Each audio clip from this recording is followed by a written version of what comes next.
Bonjour à tous et bienvenue dans le premier épisode de Carnet Dev by Apprendre.co. Je m'appelle Julien et je suis vraiment heureux de lancer ce projet avec vous. Dans ce podcast, je vais vous partager mes notes, mes découvertes, mes réflexions sur notre métier passionnant de développeur. Pour commencer, on ne pouvait pas passer à côté du sujet qui a redéfini notre manière de travailler, l'intelligence artificielle. En 2025, ce n'est plus un gadget, c'est un véritable partenaire de code. Nous verrons aussi comment les piliers du développement web, comme les frameworks JavaScript, continuent d'évoluer, et ce qui se profile à l'horizon pour le mobile. Alors, installez-vous confortablement, lancez votre IDE et ouvrez avec moi ce premier chapitre de notre carnet. On commence avec le sujet incontournable, l'IA. L'outil le plus emblématique est sans doute GitHub Copilot, qui est maintenant profondément intégré dans nos éditeurs.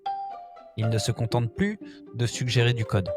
Il est capable de comprendre un contexte de tout un projet, de nous proposer des refactorisations, générer des tests pertinents, ou même expliquer des portions de code complexes.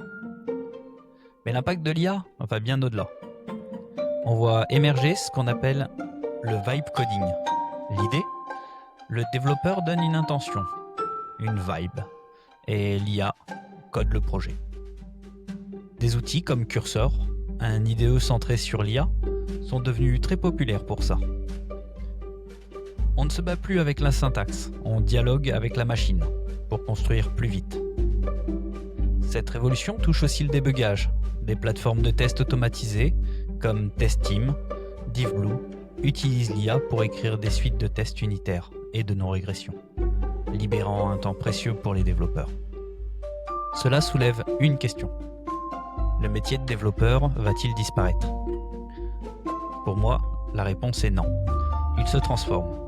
Le développeur de 2025 est moins un pisseur de code et plus un architecte, un superviseur de l'IA qui valide, affine et assemble les briques logicielles générées. La compétence clé devient la capacité à poser la bonne question à l'IA et à avoir une vision critique sur le résultat. Passons maintenant au cœur du réacteur, les frameworks et l'architecture qui font tourner le web. Côté front-end, pas grand bouleversement, mais une consolidation des géants. React, Angular et Vue.js restent les maîtres du jeu. Les React Server Components, qui semblaient expérimentaux il y a peu, sont maintenant une pratique courante pour améliorer les performances des applications.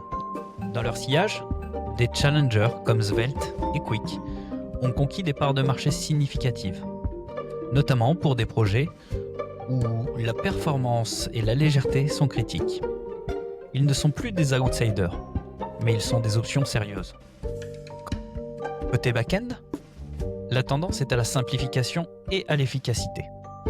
L'architecture serverless est devenue grand public, notamment grâce à des services comme AWS Lambda, Google Cloud Function ou Vercel, qui ont rendu son adoption très simple. On ne se pose même plus la question de gérer un serveur pour de nombreux projets. On entend aussi beaucoup parler de headless CMS. Fini les monolithes comme WordPress, où le back-end et le front-end sont intimement liés. Avec un CMS headless comme Strapi, Contentful, ou même WordPress en mode API, on a d'un côté une interface pour gérer le contenu, et de l'autre, toute la liberté de construire le front-end avec la technologie de son choix. C'est la flexibilité ultime. Jetons un œil à ce qui se passe dans nos poches.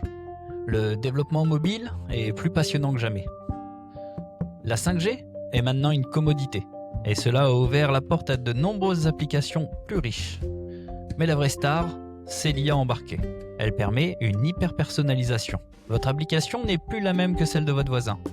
Elle s'adapte à vos habitudes, vous fait des recommandations pertinentes, que ce soit pour du e-commerce ou du contenu. L'AR, la réalité augmentée, sort enfin du gadget. Avec l'arrivée des lunettes connectées de plusieurs grands acteurs, les développeurs commencent à avoir de vraies plateformes pour créer des applications en réalité augmentée, qui vont au-delà du simple filtre sur un visage. Une autre tendance fascinante est l'émergence des super apps. Inspirées de WeChat en Asie, ce sont des applications tout en un.